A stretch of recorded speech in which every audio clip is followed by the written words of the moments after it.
سمع و بصر نے تفہیم القرآن کی مکمل 6 جلدوں کی آڈیو سی ڈی تیار کی ہے۔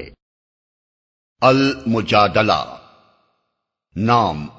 اس سورہ کا نام المجادلہ بھی ہے اور المجادلہ بھی۔ یہ نام پہلی ہی آیت کے لفظ تجادلو کا سے ماخوذ ہے، چونکہ سورت کے آغاز میں ان خاتون کا ذکر آیا ہے جنہوں نے اپنے شوہر کے زہار کا قضیہ رسول اللہ صلی اللہ علیہ وسلم کے سامنے پیش کر کے بار بار اصرار کیا تھا کہ آپ کوئی ایسی صورت بتائیں جس سے ان کی اور ان کے بچوں کی زندگی تباہ ہونے سے بچ جائے، اور اللہ تعالیٰ نے ان کے اس اصرار کو لفظ مجادلہ سے تعبیر فرمایا ہے، اسی لیے یہی اس صورت کا نام قرار دیا گیا۔ اس کو اگر مجادلہ پڑھا جائے تو اس کے معنی ہوں گے بحث و تکرار، اور مجادلہ پڑھا جائے تو معنی ہوں گے بحث و تکرار کرنے والی۔ زمانہ نزول، کسی روایت میں اس امر کی تصریح نہیں کی گئی ہے کہ مجادلہ کا یہ واقعہ کب پیش آیا تھا، مگر ایک علامت اس سورہ کے مضمون میں ایسی ہے جس کی بنا پر یہ بات تعین کے ساتھ کہی جا سکتی ہے کہ اس کا زمانہ غزوہ احزاب شوال 5 ہجری کے بعد کا ہے۔ سورہ احزاب میں اللہ تعالیٰ نے منہ بولے بیٹے کے حقیقی بیٹا ہونے کی نفی کرتے ہوئے صرف یہ ارشاد فرما کر چھوڑ دیا تھا کہ وَمَا جَعَلَ أَزْوَاجَكُمُ اللَّائِي تُظَاهِرُونَ مِنْهُنَّ أُمَّهَاتِكُمْ، اور اللہ نے تمہاری ان بیویوں کو جن سے تم زہار کرتے ہو تمہاری مائیں نہیں بنا دیا ہے، مگر اس میں یہ نہیں بتایا گیا تھا کہ زہار کرنا کوئی گناہ یا جرم ہے، اور نہ یہ بتایا گیا تھا کہ اس فعل کا شرعی حکم کیا ہے، بخلاف اس کے اس سورہ میں زہار کا پورا قانون بیان کر دیا گیا ہے۔ اس سے معلوم ہوتا ہے کہ یہ مفصل احکام اس مجمل ہدایت کے بعد نازل ہوئے ہیں۔ موضوع اور مباحث، اس سورہ میں مسلمانوں کو ان مختلف مسائل کے متعلق ہدایات دی گئی ہیں جو اس وقت درپیش تھے۔ آغاز سورت سے آیت 6 تک زہار کے شرعی احکام بیان کیے گئے ہیں، اور اس کے ساتھ مسلمانوں کو پوری سختی کے ساتھ متنبہ کیا گیا ہے کہ اسلام کے بعد بھی جاہلیت کے طریقوں پر قائم رہنا اور اللہ کی مقرر کی ہوئی حدوں کو توڑنا یا ان کی پابندی سے انکار کرنا یا ان کے مقابلے میں خود اپنی مرضی سے کچھ اور قاعدے اور قوانین بنا لینا قطعی طور پر ایمان کے منافی حرکت ہے، جس کی سزا دنیا میں بھی ذلت و رسوائی ہے اور آخرت میں بھی اس پر سخت باز پرس ہونی ہے۔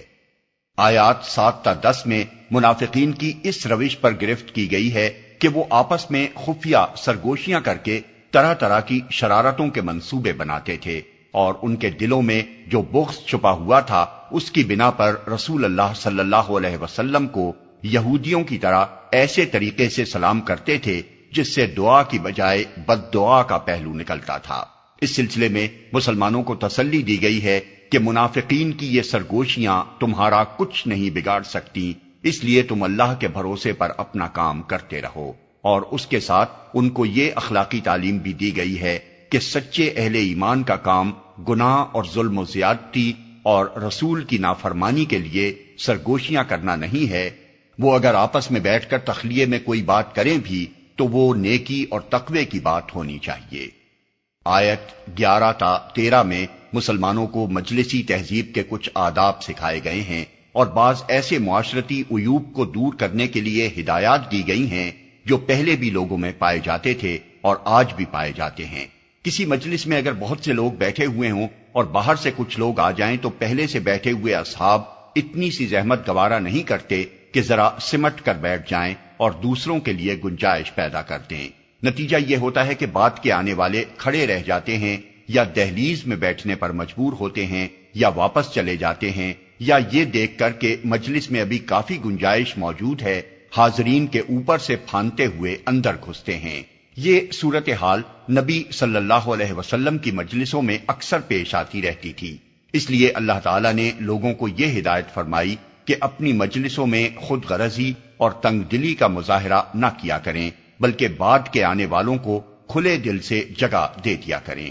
اسی طرح ایک عیب لوگوں میں یہ بھی ہوتا ہے کہ کسی کے ہاں، خصوصاً کسی اہم شخصیت کے ہاں جاتے ہیں تو جم کر بیٹھ جاتے ہیں اور اس بات کا کچھ خیال نہیں کرتے کہ ضرورت سے زیادہ اس کا وقت لینا اس کے لیے باعث زحمت ہوگا، اگر وہ کہے کہ حضرت اب تشریف لے جائیے تو برا مانتے ہیں، ان کو چھوڑ کر اٹھ جائے تو بد اخلاقی کی شکایت کرتے ہیں، اشارے کنائے سے ان کو بتائے کہ اب کچھ دوسرے ضروری کاموں کے لیے اس کو وقت ملنا چاہیے تو سنی انسنی کر جاتے ہیں۔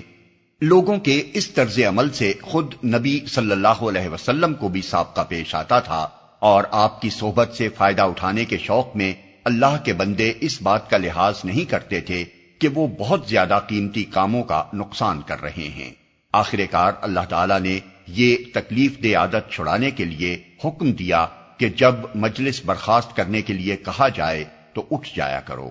ایک اور عیب لوگوں میں یہ بھی تھا کہ ایک ایک آدمی آ کر خواہ مخواہ حضور سے تخلیے میں بات کرنے کی خواہش کرتا تھا، یا مجلس عام میں یہ چاہتا تھا کہ آپ کے قریب جا کر سرگوشی کے انداز میں آپ سے بات کرے۔ یہ چیز حضور کے لیے بھی تکلیف دہ تھی، اور دوسرے لوگ جو مجلس میں موجود ہوتے ان کو بھی ناگوار ہوتی تھی۔ اس لیے اللہ تعالیٰ نے یہ پابندی لگا دی کہ جو شخص بھی آپ سے علیحدگی میں بات کرنا چاہے وہ پہلے صدقہ دے۔ اس سے مقصود صرف یہ تھا کہ لوگوں کو اس بری عادت سے متنبہ کیا جائے تاکہ وہ اسے چھوڑ دیں۔ چنانچہ یہ پابندی بس تھوڑی دیر تک باقی رکھی گئی، اور جب لوگوں نے اپنا طرز عمل درست کر لیا تو اسے منسوخ کر دیا گیا۔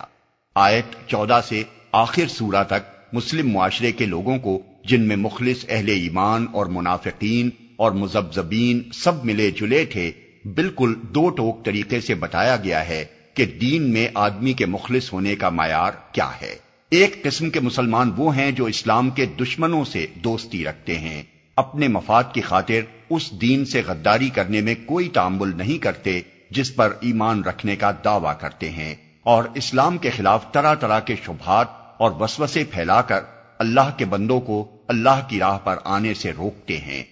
مگر چونکہ وہ مسلمانوں کے گروہ میں شامل ہیں، اس لیے ان کا جھوٹا اقرار ایمان ان کے لیے ڈھال کا کام دیتا ہے۔ دوسری قسم کے مسلمان وہ ہیں جو اللہ کے دین کے معاملے میں کسی اور کا لحاظ تو درکنار، خود اپنے باپ، بھائی، اولاد اور خاندان تک کی پرواہ نہیں کرتے۔ ان کا حال یہ ہے کہ جو خدا اور رسول اور اس کے دین کا دشمن ہے، اس کے لیے ان کے دل میں کوئی محبت نہیں ہے۔ اللہ تعالیٰ نے ان آیات میں صاف فرما دیا ہے کہ پہلی قسم کے لوگ چاہے کتنی ہی قسمیں کھا کھا کر اپنے مسلمان ہونے کا یقین دلائیں، در حقیقت وہ شیطان کی پارٹی کے لوگ ہیں، اور اللہ کی پارٹی میں شامل ہونے کا شرف صرف دوسری قسم کے مسلمانوں کو حاصل ہے۔ وہی سچے مومن ہیں، انہی سے اللہ راضی ہے، فلاح وہی پانے والے ہیں۔